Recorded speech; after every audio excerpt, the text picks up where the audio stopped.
어, 우리 지난주는 에발산의 저주와 그리심산의 축복의 의미를 공부했습니다. 그것을 살펴보아야 됐던 이유는 나무에 달린 자마다 저주를 받은 자인데 예수 그리스도께서 그 저주를 다 뒤집어 쓰시고 십자가에 죽으신 그 의미, 그 저주의 근원이 무엇인가? 자, 에발산에는 두 가지가 준비되어 세워져야 한다고 말씀을 드렸습니다. 첫 번째가 뭐죠? 하얗죠 벌써. 첫 번째가 돌비를 세워서 석회를 바르고 거기에다가 하나님의 말씀을 기록하라 그랬어요. 그리고 또 하나, 인간은 그 말씀을 요구대로 지킬 수가 없는 걸 아시기 때문에 손으로 다듬지 않은 자연석으로 이루어진 제단을 만들어서 무슨 제사를 드리도록 되어 있죠? 화목 제사를 드리도록 되어 있어요. 바로 그 화목 제물이 그리스도를 얘기합니다. 그렇게 드려진 은혜를 통해서 우리는 에발산의 저주에서 어디로 옮겨진 존재들입니까? 그리심산으로 옮겨진 존재들입니다. 그러니까 이 두 산의 이야기는 다른 이야기가 아니라 우리 과거의 두 단계의 삶의 모습을 보여주는 겁니다. 우리가 과거에는 하나님을 그리스도의 은혜 속에 알지 못했을 때는 에발산에 있었어요. 그러나 그리스도의 죽음으로 우리가 사망에서 생명으로 옮겨진 그리심산의 축복을 선포하는 존재들이 되었다는 거죠. 이것이 지난주 우리가 저주라는 의미에 대해서 살펴본 중요한 구약의 배경이었습니다. 자, 오늘은 사도 바울이 계속해서 그 복음을 설명해 들어가는 가운데 이제는 좀 실제적인 인물을 한 분 소환합니다. 그래서 수천 년 전 실제했던 아브라함이라는 인물을 역사 속에 불러내서 여러분들 앞에 믿음을 설명하기 위해서 증인으로 세우는 겁니다. 그러니까 오늘 말씀의 제목이 뭐예요? 오래된 미래 시 이렇게 되어 있어요. 이 오래된 미래라는 표현은 사실 저의 아이디어는 아니고 어느 분의 책 제목입니다. 누가 썼는가 하면 헬레나 노르베리 호지라는 분이 쓴 책인데 그 책 제목이 오래된 미래예요. 이분은 저 북인도 해발 3,500m 고지에 은둔하여 신비스럽게 숨겨있던 마을을 언어를 연구하기 위해서 탐방을 했다가 거기서 겪는 일들을 기록한 책입니다. 문명이 들어가지 않았던 세상에 자본이 들어가고 문명이 들어가면서 사람들이 오히려 더 행복을 잃고 피폐해져가는 상대적 빈곤감을 느끼는 그런 불행한 시대로 접어들게 되죠. 그 책 제목이 오래된 미래입니다. 그래서 오늘 내용과는 전혀 상관이 없어요. 제목이 하도 신선해서 제목만 인용을 했을 뿐입니다. 근데 그 시제가 미래예요, 미래. 근데 어떤 미래예요? 오래된 미래예요. 근데 이것이 아직도 미래예요. 어쩌면 가장 오래된 미래, 약속은 그리스도라는 시일 겁니다. 그래서 오늘 오래된 미래, 시, 이것이 도대체 우리에게 어떤 현대적 의미가 있고 나의 또 올 한 해 삶 속에 무슨 근거가 되어야 되는가라는 차원에서 우리는 바울이 갈라디아 교인들에게 믿음을 설명하기 위해서 역사의 저 수천 년 넘어 불러낸 한 인물의 조명을 해서 말씀을 좀 보도록 하겠습니다. 자, 우리 갈라디아서 3장 오늘 첫 절 15절을 한번 보십시다. 형제들아, 내가 사람의 예대로 말하노니, 잠깐 앞을 보실까요? 여기 사람의 예대로 말한다라는 말은 바로 그 말입니다. 내가 지금부터 여러분들에게 우리 일상 속에 실제하고 존재했던 역사적 어떠한 신뢰를 인용해서 믿음을 설명하겠다, 그 얘기입니다. 그 대상이 누군가 말하노니 사람의 언약이라도 정한 후에는 아무도 폐하거나 더하거나 하지 못하느니라. 이 약속들은 아브라함과 그 자손에게 말씀하신 것인데 여럿을 가리켜 그 자손들이라 하지 아니하시고. 앞을 잠깐 보십시다. 여기 두 가지 표현이 있어요.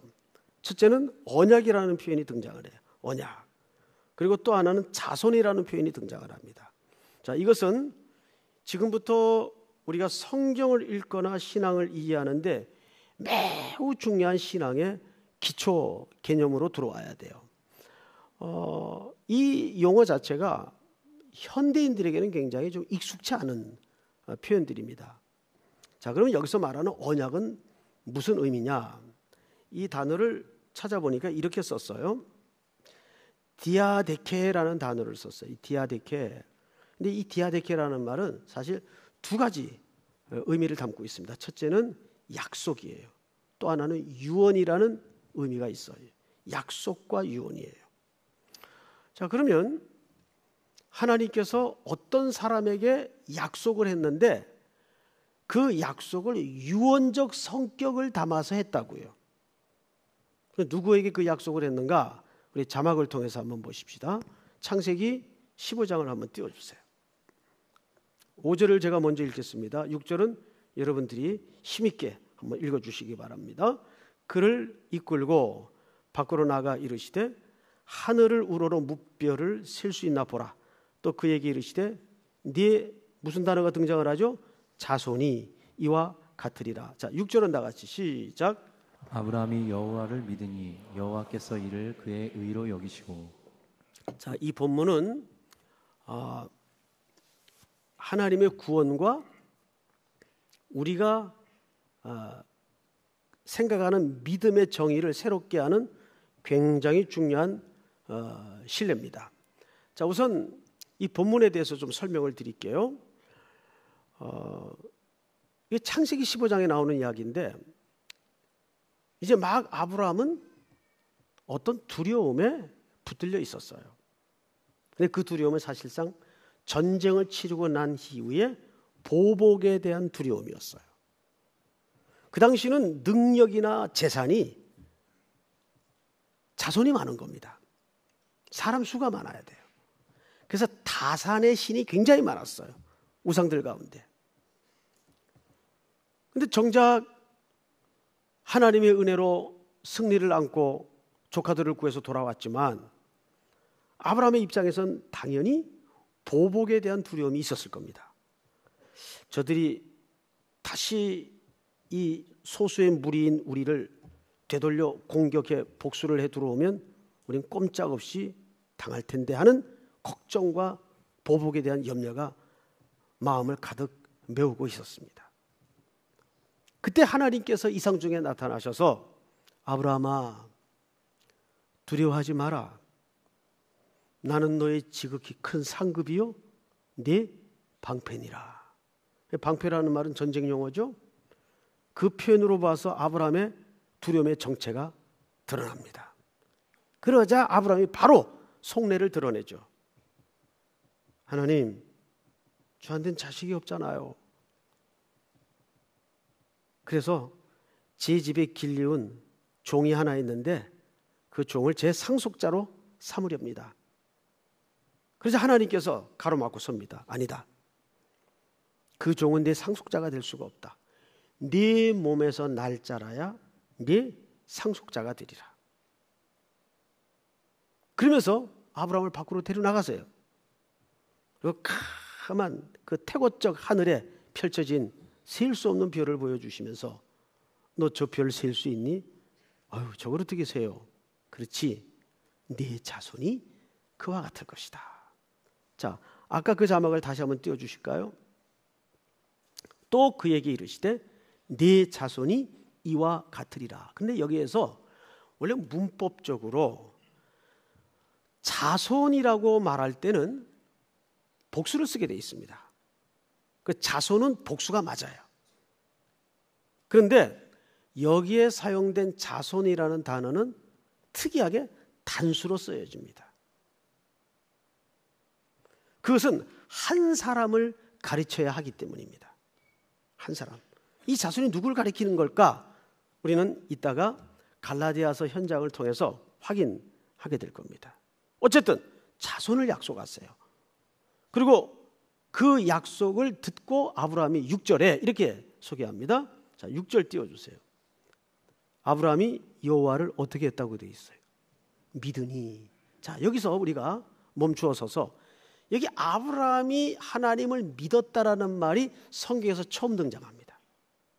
이 앞에도 하나님과 아브라함 사이에 수많은 대화가 있었고 수많은 인도가 있었고 경험이 있었는데 한 번도 믿었다는 표현이 등장을 안 해요. 그런데 오늘 15장 6절에서 여호와를 믿으니라는 말이 처음으로 등장을 해요. 이 믿음이라는 말이 뭘까요? 그리고 그 뒤에 이렇게 되어 있습니다. 믿으니 이를 뭐로 여겼다고요? 의로 여겼더라.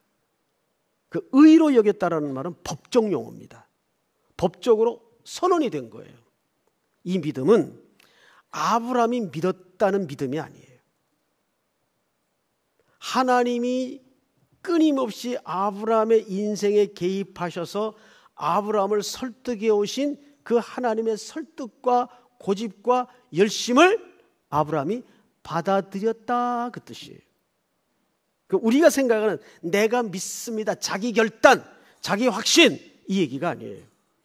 철저하게 하나님께로부터 발언된 하나님의 설득을 아브라함이 받아들였다, 그 말이에요. 그러자 하나님께서 이를 뭘로 여겼다고요? 의로 여겼다. 드디어 법적으로 너는 내 아들이다, 너는 내 자녀다, 너는 내 백성이다 선언이 된 겁니다. 공개적으로. 그럼 그전은 하나님의 백성이 아니었나요? 아니에요. 그전에도 하나님의 백성이었는데 아브라함은 천천히 눈이 떠간 겁니다. 천천히 하나님에 대해서 감각이 열어져 간 거예요.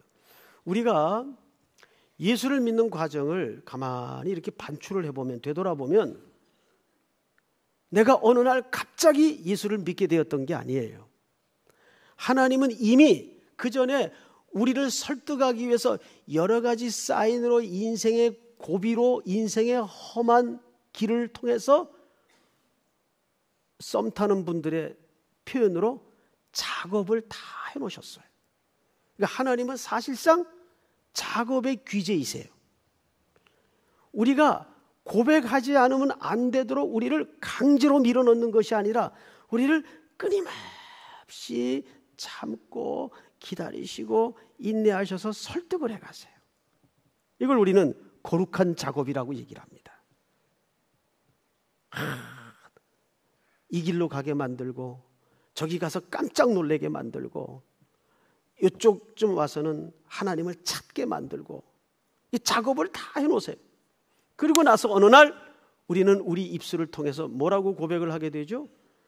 내가 이제야 주님을 믿습니다.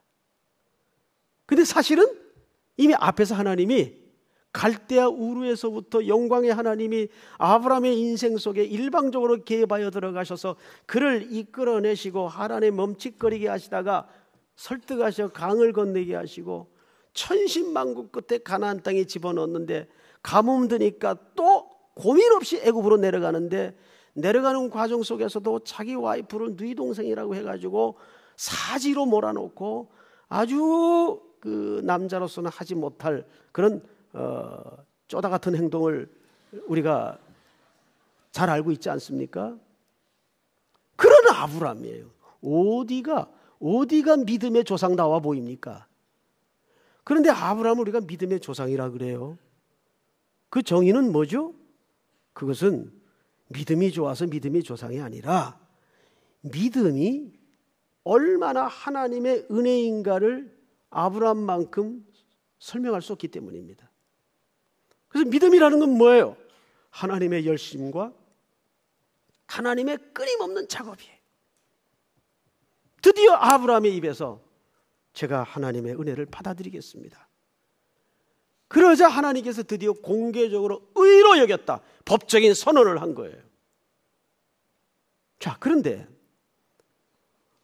이 언약은 어떻게 이루어지는가 하면 하나님께서, 자, 그런데 너희든지 나든지 이 약속을 깨는 자는 죽는다.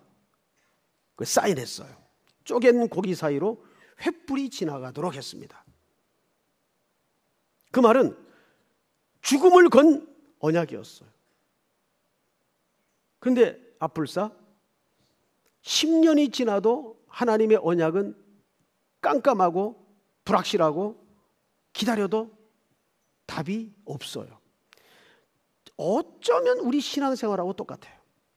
신앙생활은 끊임없이 하나님의 시간과 하나님의 결과를 기다리는 싸움이거든요. 그런데 인간이 제일 못하는 게 기다림이에요. 이제 아브라함이 바빠졌어요. 어느 날 아내가 여보, 이러다가 당신 우리 집 대 끊겨 하나님만 기다리다가 지금 10년이 지났는데도 없잖아. 이렇게 합시다. 내가 내 몸종 하갈이라는 여자애 알죠? 눈 한번 질끈 감아줄 테니까 어쨌든 대가 끊겨서는 안 되니 생산을 하시오. 베갯머리 송사에 홀딱 넘어갔어요. 그래서 아브라함이 그 하갈에게 들어가서 덜커덕 계획대로 자기의 지혜를 모아서 합의하에 가장 확실해 보이는 수단으로 덜커덕 낳은 아들이 이스마엘입니다. 이스마엘. 그런데 그 이스마엘은 하나님이 약속한 아들이 아니에요. 이때부터 왠지 모를 성경상에는 13년간 하나님과 아브라함 사이에 무서운 침묵이 흐릅니다. 침묵은 무서운 거예요. 우리 집에서도 부모님들하고 지내다 보면 차라리 한 대 맞는 게 낫지, 아버지가 내 분명히 뭐 잘못했는데 아무 소리 호출도 안 하고 봐도 일절 얘기 안 하고 그러면 그게 더 형벌이잖아요. 그죠?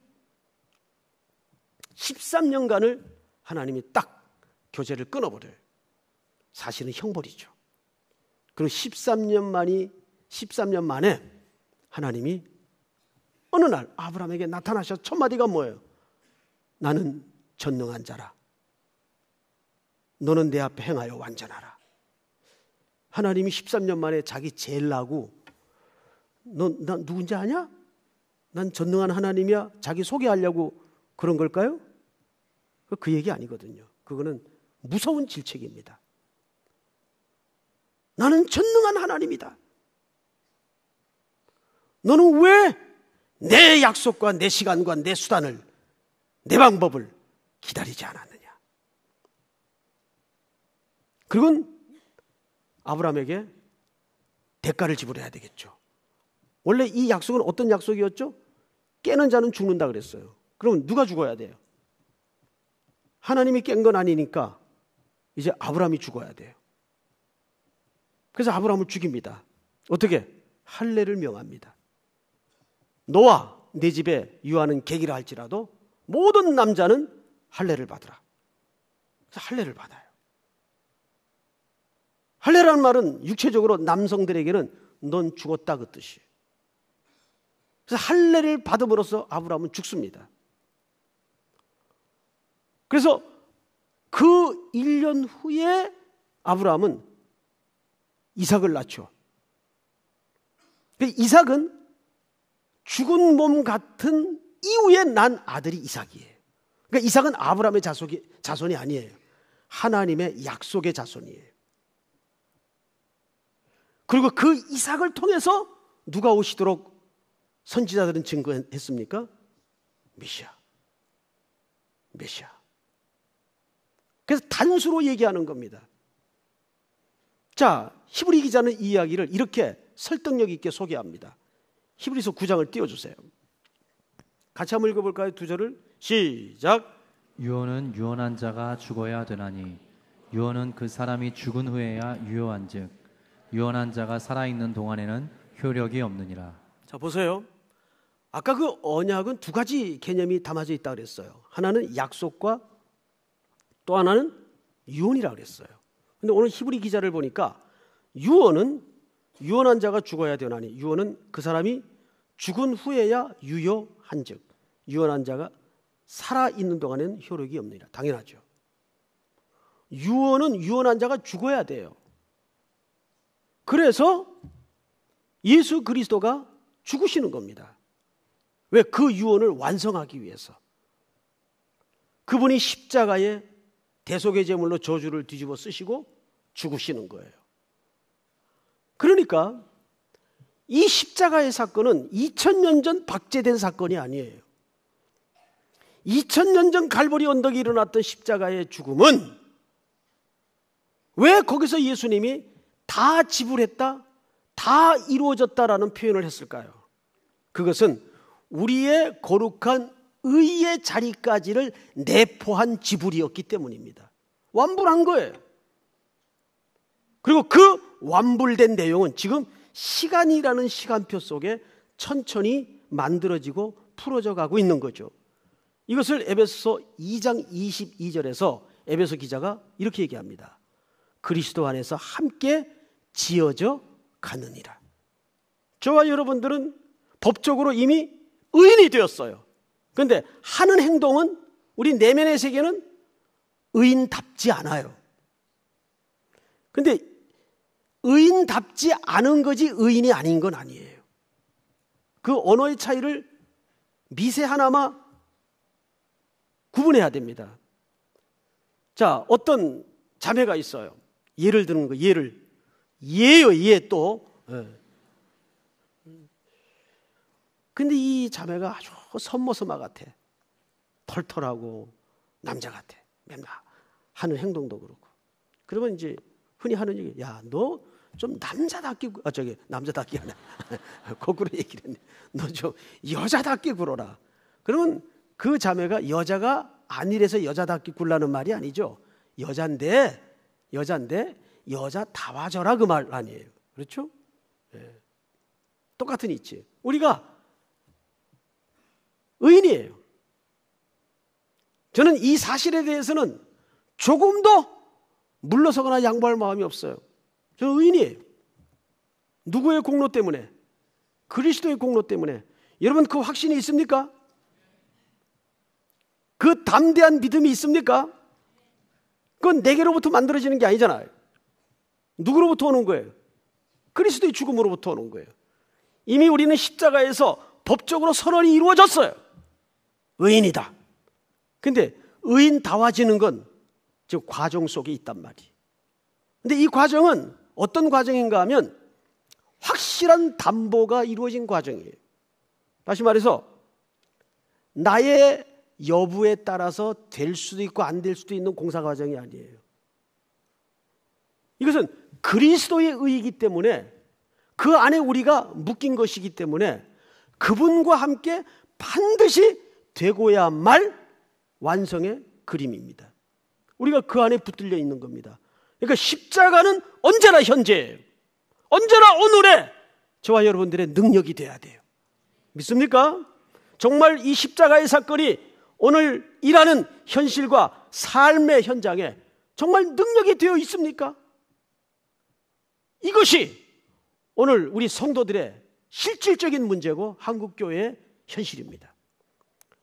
도무지 십자가의 능력이 구원받은 티켓 정도는 우리가 이해를 갖고 있는데 오늘이라는 현장과 현실에 별로 능력이 없어요. 자, 그렇다면 오늘 예수 그리스도께서 그렇게 십자가에 죽으셨어요. 자, 그럼 마지막으로 우리가 생각해 볼 것은 그 율법은 소용없는 거냐? 자, 오늘 17절을 한번 볼까요? 자, 3장 16절서부터 읽겠습니다. 이 약속들은 아브라함과 그 자손에게 말씀하신 것인데 여럿을 가리켜 그 자손들이라 하지 아니하시고 오직 한 사람을 가리켜 네 자손이라 하셨으니 곧 누굽니까? 그리스도예요. 바로 아브라함에게 약속했던 그 자손이 오실 그리스도를 얘기하는 겁니다. 왜?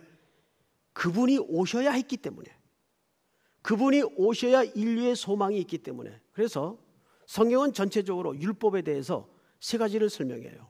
그 설명에 앞서서 한 가지 재미있는 이야기를 사도 바울이 인용하고 있습니다. 17절, 내가 이것을 말하노니 하나님께서 미리 정하신 언약을 430년 후에 생긴 율법이 폐기하지 못하고 그 약속을 헛되게 하지 못하리라.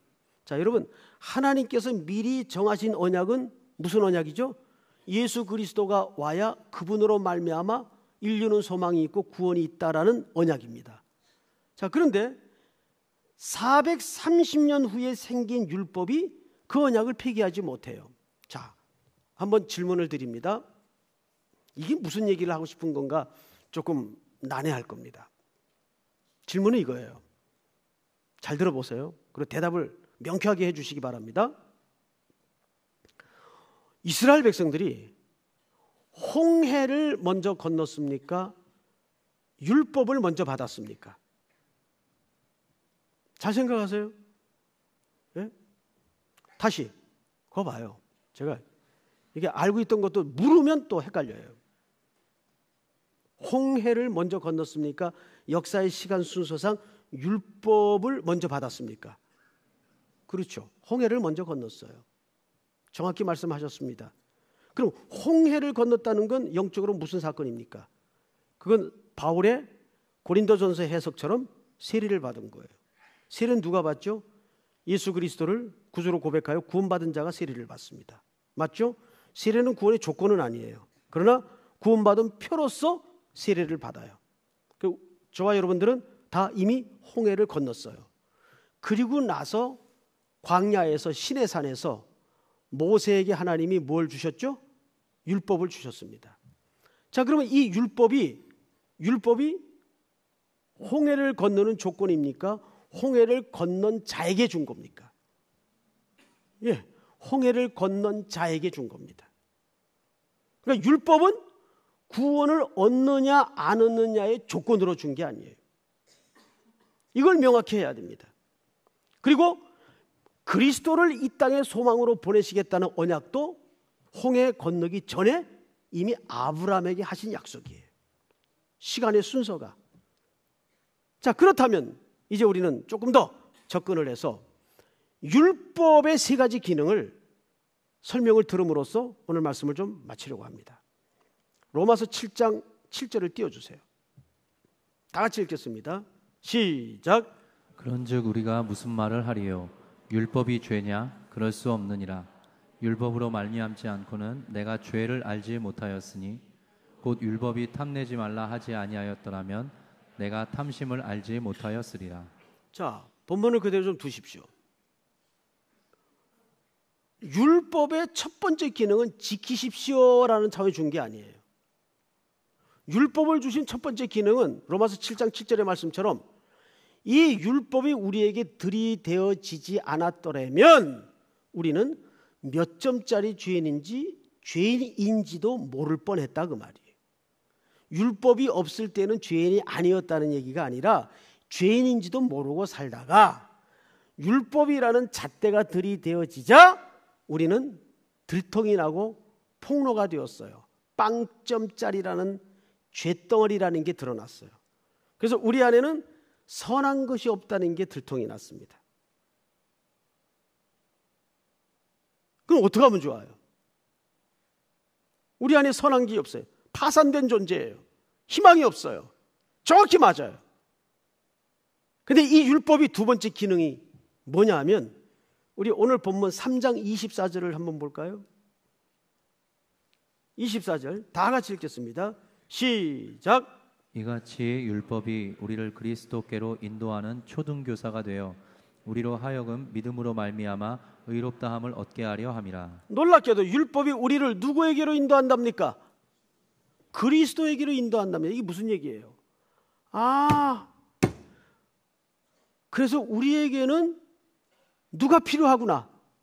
내 안에 선한 게 없는 게 드러났기 때문에 우리에게는 하나님에게로 영원한 생명에로 나아가기 위해서는 우리는 능력이 안 되니까 중보자가 있어야 되겠구나. 이거를 절실하게 눈뜨게 만들고 깨닫게 만들고 안내한 역할이 무슨 역할이 한 겁니까? 율법이 한 거예요. 그리스도에게로 인도하는 역할을 했다고요. 여러분, 다윗의 사건이 왜 중요하냐 하면 다윗이 간음과 살인을 동시에 저질러요. 그런데도 자기가 한 짓이 무슨 짓인지를 잘 몰랐어요. 어느 날 나단 선지자가 찾아와서 지적을 합니다. 어느 마을에 가난한 농부가 한 마리 양을 키우고 있었고 부잣집에 부자가 많은 양떼를 키우고 있었습니다. 근데 어느 날 그 부잣집에 다윗을 얘기합니다. 행인 하나가 찾아들었습니다. 그 부자는 행인을 접대하기 위해서 행인은 죄를 얘기합니다.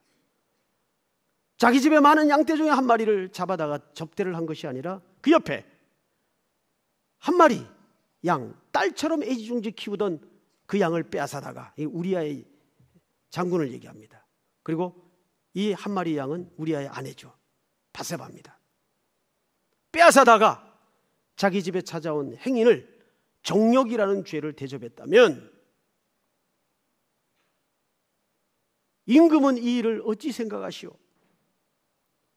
그러자 다윗이 위선이나 가정을 떤 것이 아니라 더 중요한 것은 진심으로 얘기했습니다. 아니, 이스라엘 하늘 아래 이런 천인공노할 인간이 살아있단 말이오. 죽이셔야죠. 바로 당신입니다. 여기에서 다윗은 소리도 신음도 못 내고 무너집니다. 그게 죄예요. 내가 누군지를 모르는 게 죄예요. 그리고 나서 다윗이 유명한 시를 하나 쓰죠. 내가 태어날 때부터 모태에서부터 죄악 중에 출생하였으며 자기가 얼마나 진저리 치는 죄인인가를 고백해냅니다. 그리고 그가 드디어 인간은 하나님과 인간 사이에 건넬 중보자가 있어야 되겠구나. 그래서 그때서야 메시아의 소망을 가지게 됩니다. 그래서 다윗의 사건은 구원이 무언가를 설명하는데 가장 중요한 사건이에요. 인간은 중보자가 있어야 되겠구나. 그래서 우리는 그 그리스도의 의에 묶여진 거예요. 자, 그렇다면 오케이, 예스, 알았어. 이제 율법은 필요 없네. 그런데 놀랍게도 예수님은 더더욱 율법에 대해서 이렇게 강조하고 있습니다. 내가 율법이나 선지자나 폐하러 온 줄로 생각하지 말라. 폐하러 온 것이 아니요 완전케 하려 함이라. 우리에게는 완전케 할 능력이 없는데, 그래서 우리는 결국 그 신랑이신 예수 그리스도께 같이 죽어서 같이 새 생명 가운데 살아나는 수밖에 없어요. 그 이야기를 로마서 7장 4절에서 이렇게 소개를 했죠. 다 같이 읽습니다. 시작. 그러므로 내 형제들아, 너희도 그리스도의 몸으로 말미암아 율법에 대하여 죽임을 당하였으니 이는 다른 이 곧 죽은 자 가운데서 살아나신 이에게 가서 우리가 하나님을 위하여 열매를 맺게 하려 함이라. 내 힘으로는 할 수 없지만, 하나님의 영광스러움과 거룩함에 이르를 수 없지만, 우리가 그리스도와 함께 죽고 그 안에 다시 부활의 생명으로 선물을 받음으로써 로마서 기자가 말하는 의로운 열매를 맺게 하려 함이라. 이제는 이 율법이 부담과 짐으로서의 율법이 아니라 당연히 신랑이 즐거워하는 내용이 무엇이며 신랑이 기뻐하는 원리가 무엇인가를 알아 배우고, 마치 여자들은 요즘은 남자들도 화장을 많이 합니다마는 화장을 하죠. 단장을 한단 말이에요. 율법은 이제 신랑을 기쁘게 하기 위한, 즐겁게 하기 위한 단장으로서 나에게 기쁨과 감격으로 다시 들어온 거죠. 여전히 율법은 우리를 그리스도의 신부로 단장케 하는데 필요합니까? 필요하지 않습니까? 율법 폐기론자나 무용론자가 되어서는 안 돼요. 여전히 율법은 이제는 즐거움과 자원함으로 지켜야 될 그리스도인의 아름다운 내면의 단장품으로서 등장을 하는 겁니다. 그런데도 불구하고 오늘날 신율법주의자들이 등장을 해서 계속 이 구원의 근거를, 뿌리를 인간의 행위에 자꾸 초점을 맞추려고 하는 무모한 시도를 하고 있어요. 아닙니다. 그것은 역사적으로 언제나 있어 왔어요. 예수님 시대에도 있었어요. 자기들도 지키지 못하는 수많은 율법 조항과 규례를 만들어서 백성의 양 어깨에 잔뜩 메워놨습니다. 그리고 고행을 시키고 수행을 시킵니다. 아무리 고행을 하고 수행을 하고 득도를 하고 참 도를 깨달으려고 하는데도 답이 안 나오고 인생은 곤비예요. 늘 텁텁하고 답이 없어요. 그런 곤비한 사막길을 가는 인생들을 향해서 예수님께서 수고하고 무거운 짐진 자들아 다 내게로 오라, 내가 너희를 쉬게 하리라. 거기서 수고하고 무거운 짐진 자들이라는 말의 초대는 시집살이하고 돈도 잘 못 벌고 가난하게 살고 그런 휴머니즘적인 차원에서의 초대가 아니에요. 내가 곧 길이요 진리요 생명이니 나로 말미암지 않고는 아무도 내 아버지께로 올 자가 없느니라. 수고하고 무거운 짐진 자들아 다 내게로 오라. 이런 율법주의의 뿌리에, 율법이라는 게 뭐예요? 바로 이스마엘을 생산해내고자 하는 그런 모든 인간의 수고, 인간의 노력, 인간의 합의의 결과물들을 얘기합니다. 그게 율법주의 사고예요. 우리는 아직도 신랑 되신 예수 그리스도께 거하여 그분의 자원으로, 그분의 풍성함으로, 그분의 부여함으로 사는 누림과 기쁨과 희열과 감격을 사실은 모르는 거예요. 2016년 이 한 해는 오직 왜 십자가가 소망이 되어야 되고 예수는 여전히 내 인생의 현재이며 예수는 답일 수밖에 없고 유일한 고백이요 소망일 수밖에 없는가? 그것이 내 현실이 되고 내 삶의 현장에 십자가는 여전히 능력이 되어서 신랑 되신 예수 그리스도께 집중할 수 있는 복된 2016년 새해 한 해가 될 수 있기를 주님의 이름으로 축복합니다. 다 일어나십시다. 무엇이 변치 않아 십자가 찬양하십시다.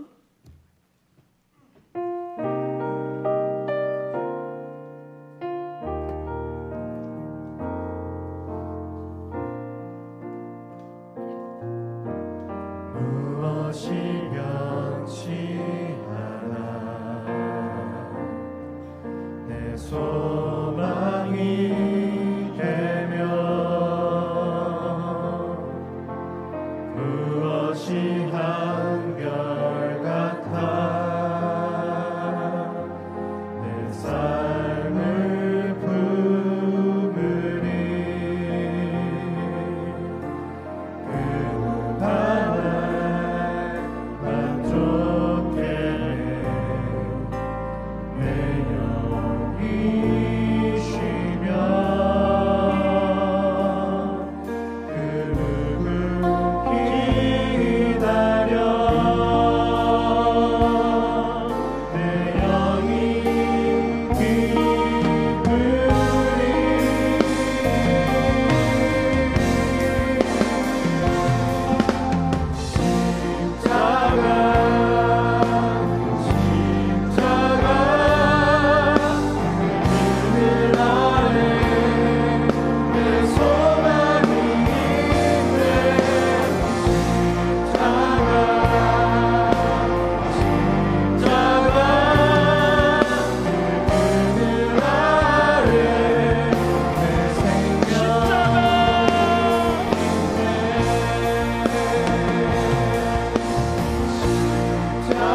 대체로 한번 눈을 감고 이렇게 함께 새 첫 예배 기도했으면 좋겠습니다. 문제는 십자가에서 우리가 출발하지 않았습니다. 하나님, 밝아온 새날 2016년은 그 하나님의 모든 약속이 담보된 그 십자가에서 내가 시작하게 하시고, 그 십자가에서 소망을 보게 하시고, 그 십자가에서 답을 얻는 한 해가 될 수 있도록 인도해 주시옵소서. 왜 예수가 소망이며 왜 예수가 내 인생의 답이어야 하는가를 십자가는 분명히 설명하고 있습니다. 그동안 신앙생활 나름대로 한다고 했지만은 여전히 내 저 심령 밑뿌리에는 은혜를 잊어버린 채, 예수님의 공로를 잃어버린 채 율법주의에 내가 노력하고 내가 합의해서 내가 도모해서 내가 수고하고 애쓰면 이렇게 결과가 나올 것 같은 잘못된 착오와 헷갈림 속에 너무나 많은 시간들이 흘러가 버리고 말았습니다. 주님, 금년에는 이 십자가에만 집중해서 십자가에서 답을 얻고 예수로 왜 소망인가를 선포케 하여 주시옵소서. 우리 주여 부른 다음에 소리내어 기도합니다. 주여! 아버지 하나님, 은혜를 감사합니다.